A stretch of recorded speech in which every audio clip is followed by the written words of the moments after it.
Matindi ang yakap ni Arjun. O, sino? Kahit sino po, mga kaibigan, papaid siya eh. Papaid o special. Ano kayo mong silos? Mga idsi. Pagkayakap po ni Arjun, mga kaibigan, kitang-kita ko. Oo. Sabi yung pagkayakap-yakap po ni Arjun, mga kaibigan. Ano yan? May sakit wala. Alam niyo po, masakit ang sikmura mo, mahika ka, di ka makakayakap. Dinanas ko yan, anak ko yung mahika noon, nakakayakap. Siyempre po, masakit sa dibdib. Grabing yakap niya. Ang talaga mga kaibigan, no? Sabi ko, ay may isahan si Jense. Ha? Mabuti-buti kayo at alam niyo po ba, uso ang gayaan ngayon. Uso yung ganyan. Pwede kayo magiging mapagbantay, mapagmatsyad. Mawalang idsi. Kasi kahit mulat-mula pa, mag-ilang taon na sila.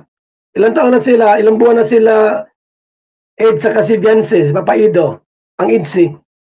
Hindi pa po nagawa ni Beyonce ang kulambitin sa liig ni Papa Ed. Pero si Arjun po, isang tawag lang. Sinasabi nila, basher daw ni Arjun si Kuya Bal. Pero kung titignan ko at i-analyze ko, parang meron din naman siyang tinatawag na punto. Kung pupuntahan natin at babalikan yung eksena na kung saan nga nakayakap si Arjun kay Kalingap Edu. Buhat-buhat pa. Talagang kapit na kapit. At kapit na kapit din naman yung inis at galit ng ibang mga EDSI. Ito lang ang paalala na gustong mangyari ni Kuya Bal na mag-ingat nga naman daw itong si Papa Eds sapagkat nagbigay na siya ng mga halimbawa. We don't know the tendencies. Hindi natin alam dahil sinasabi nga na baka crush na crush talaga o gusto talaga ni Arjun itong si Papa Edu na kada siya ay makakaramdam ng hindi maganda sa kanyang kalusugan, sa kanyang katawan. Ang una niyang naiisip ay si Papa Edu na syempre dahil sa hindi lang gwapo si Papa Edu, maganda pa ang kanyang kalooban, agad naman siyang sumasaklolo para tulungan yung higit na nangangailangan. Kagaya ni Arjun na may pangangailangan din naman. Subalit, marami ang aalma. Doon pa lang sa pagyakap, paglalambitin na nangyari na ginawa ni Arjun kay Kalingap Edu, nagtataas na ng kilay yung iba. Talagang iniisip na baka naman walang sakit yan.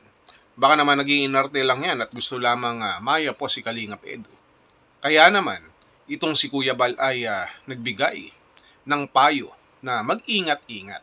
Dahil baka nga ang mangyari ay mapakasal nang wala sa oras si Kalingap Edu. Hindi ba? At parang sinasabi ni Kuya Bal na mag-ingat kay Arjun. Sabi nila, basher daw ni Arjun itong si Kuya Bal. Uulitin ko, sa tingin ko hindi naman. Hindi naman ganun eh. Alam natin na kapag ang isang tao ay may sakit, kailangan niya ng comfort, ng yakap. Yakap pa lang, nakakapagpaganda na ng ating pakiramdam. Ganun siguro ang ginawa ni Arjun. At ito ang pinakamalupit. Makinig kayo mga ka-EDSI. Kahit na masakit ang ating kalooban. Ito ang pinakamalupit. Naalaman ko, nakausap ko ang isa sa mga source na ang sakit ni Arjun ay hindi biro. Hindi po biro. Marahil nagbigay na ng mga ibang paliwanag. Si Arjun nagsalita na siya pero hindi niya tinumbok yung mga sintomas ng kanyang sakit. Bukod sa hika o kung anuman ang kanya pang mga nararamdaman. Mga ka-EDSI, kalma lang, kalma. Isa sa mga sintomas ng sakit ni Arjun bukod sa hika ay yung makakaramdam siya ng ginaw. Kailangan niya ng yakap. Kailangan niya ng init ng katawan. At bukod doon, yung manifestation ng kanyang sakit, hindi niya maiiwasan na maglambitin. Bago siya siguro natagpuan ni Edu, baka nakita nga na naglalambitin. Marahil si Arjun sa kisame. At nung siya ay buhati ni Kalingap Edu, ayun, doon na rin siya napalambitin sa mga bisig ni Papa Eds. Naisip ko tuloy na marami ang nagpupuyo sa galit. No? Naglalambitin na rin sa inis. Hindi ko kayo masisisi sapagkat ang gusto nyo na yumayapos kay Papa Eds ay si Beyonce. Hindi ba? Mga ka-Edsy, huwag nyo namang masyadong ibas si Arjun dahil hindi niya naman ginustong magkasakit. Nagkataon lang na para mas mabilis siyang gumaling, kailangan niyang makaramdam ng init, ng yakap, ng pagmamahal. Kagaya na lamang ng kay Papa Eds. Yung sobrang tiwala na alam niya na sa kabila ng kanyang mga nararamdaman ay dagliring mapapawi kapag mayroong isang tao, lalo na guwapo, na yayakap sa kanya. Na mararamdaman niya yung init ng pagtulong. Init ng mga sandali na nag-uumapaw yung pagmamalasakit ng isang Papa Eds. Huwag nyo namang masyadong bigyan ng kahulugan sapagkat napaka-importante niyan. Ultimong si Carla hindi naka-attend ng event ng fashion show dahil sa kalagayan ni Arjun. Ang sinasabi lamang ni Kuya Bal, yung pag-iingat ni Kalingap Edu. Hindi naman masama, hindi rin naman basher si Kuya Bal sa pagkakataon niyan. Hindi masamang magpaalala. Lalo na, ang mga sintomas ng ating tinutulungan ay pagyakap, paglalambitin, at wag na. Yun lang. Nagkataon lang ni si Kalingap Edu ang nag-aalaga kay Arjun. Kung si Birador naman yan, sakali, hindi naman siguro mangyayari yun. No?